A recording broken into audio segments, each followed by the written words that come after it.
All right, today we coming to you with an episode of our Wisecracking, and we taking it down south Georgia, going down south to Brunswick, Georgia. We got Aaron Bradford on with us today from Driftwood. So what's good? How you doing? Doing good. Been staying busy. That's good. So give us a little insight on what's Driftwood, what's the services you guys offer, and what all you do. So we're very much a micro business. It's just me and my wife. She takes care of a lot of the office work and dealing with the insurance, but we offer pretty much everything from repairs of the little rock chips, saving people money to keep them from having to call us for the more expensive. We replace the windshields, do the ADAS calibrations. We take care of sunroofs, headlight restorations to add a little bit extra onto the bill, give another value service for the customer so that they're walking away feeling like they got a great product, and it helps us add on to the bottom line. Try and pretty much do anything auto glass related.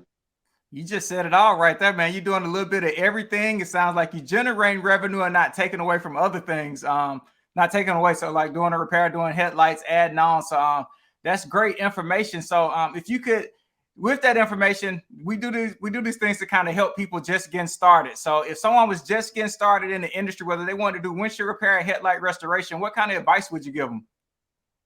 I feel like the repair side of things is a great place to start because it's a smaller investment getting started. It kind of gets your name out there, and it's something that you can keep as a service going down the road as you grow and expand.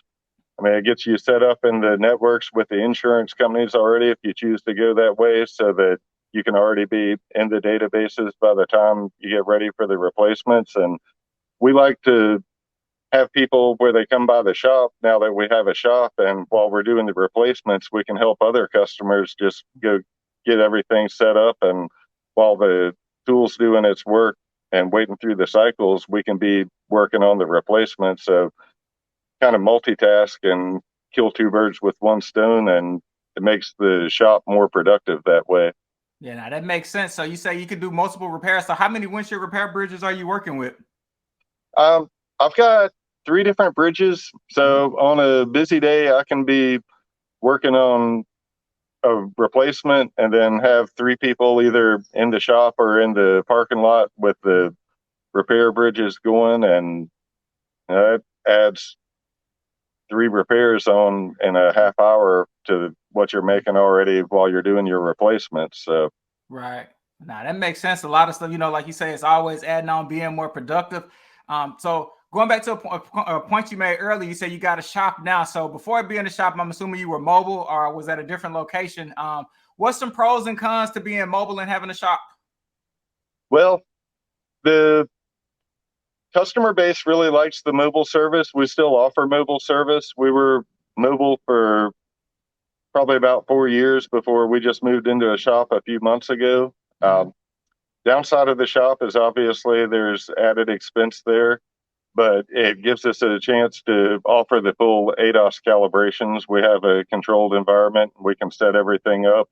Also, for the tempered glass, it's easier to bring them in here because we've got larger vacuums available, and we don't have to worry about leaving a mess in the parking lot or taking the time of having to clean that up. We can just bring them in and out and sweep up after the job's done. So it makes it easier. Plus, around here in the rainy season, it may rain for a week solid, and that's downtime where you're not making any money. So right. I highly recommend when people get ready to make that leap to trust it and go with it. A lot of times it's just about finding the right location for an affordable price. Nah, that makes sense. Location is key, and the price is always a major issue. So appreciate that little bit of advice. And going back to saying you generate more revenue by doing the headlight restoration. So so what's your process? You get a rock chip in. Do you inspect the whole windshield, inspect the whole car? How do you mention or pitch the headlight restoration service? The headlight restorations, a lot of times, once you get to the vehicle, like we keep some here in the shop, and we also keep some there on the van. And if you see the cloudy headlights, a lot of times it's really easy to upsell that product. In fact, I don't have it on me right now. It's out in the van, but I keep a headlight. I went down to the junkyard and found a really yellow light, and then I taped off half of it and I restored half of it and left the other half original. And when they see the difference on it, we're honest with them. We say it's not going to take care of like interior damage or if there's cracking going on in the plastics, but it makes it much easier to see at night, and it just makes the car look so much cleaner, getting rid of those yellow lights and having them look clear again.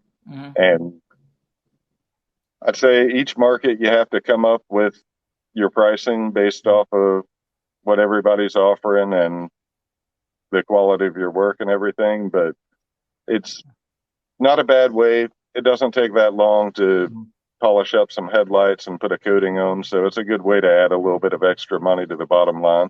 Yeah, now that headlight, the half and half is key because you can just tell someone, I can take you from this to that. It sells itself. It's very minimum effort. It's like just pull that out and show it, and it's self-explanatory. So for anyone looking to get into headlight restoration, it's very profitable. And it's a professional service, and it's something that, yeah, people can get it from an auto parts store, but they can't produce the professional results. So they might not even have all the equipment to actually do it because you do need other things with those things. And longevity, it's a professional coating that's going to actually last for a long time. So appreciate the advice and info on that. Let's switch gears a little bit and I'll go to self-care. You work hard, you play hard, but you also take the appropriate amount of time from working to like taking care of yourself, you know, like your mind, body, and soul. So give me a little insight on like going out in the woods, and I know you be on the water a lot. So tell me some of the things you do to take care of yourself so you don't burn out from working. The woods is a very important part for me. That's kind of the woosah moment, so to speak. Get away from the hustle and bustle of everything. Life just moves slower in the woods. There's great aerobics climbing the mountains. It's so much peace and quiet. If you pick the right spot, you don't get cell phone reception, so nobody can bother you. Right.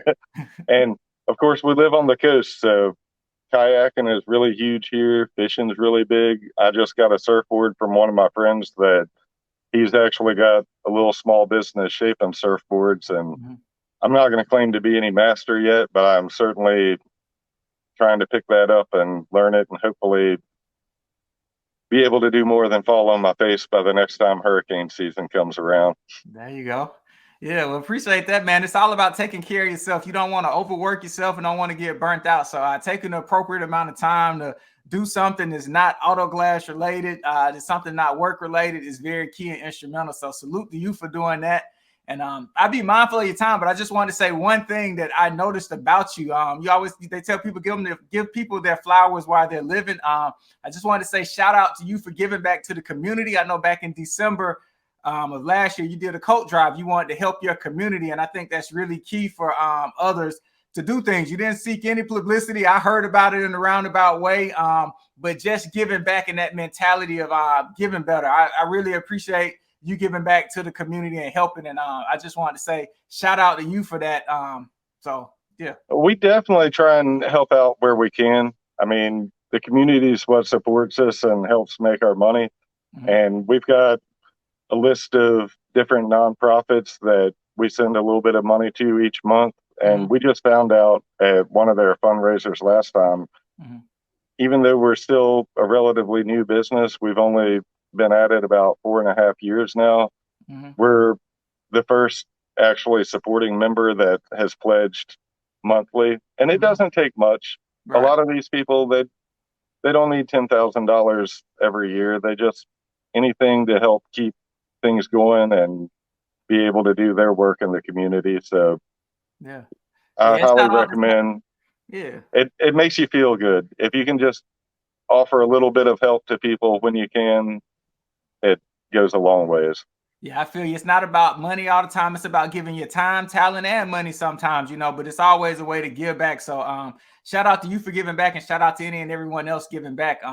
Aaron, I really appreciate you for your time. And for anyone that's watching this, we would love to hear your story. Aaron would love to hear your story because it's a big community where we all like to give back because knowledge is power. And we feel if you know better, you do better. So if you do want to ever get on the episode and tell us your story, drop a comment below or hit us up and we'll make that happen. And Aaron, I appreciate you and appreciate your time, brother. All right. Thank you. All right.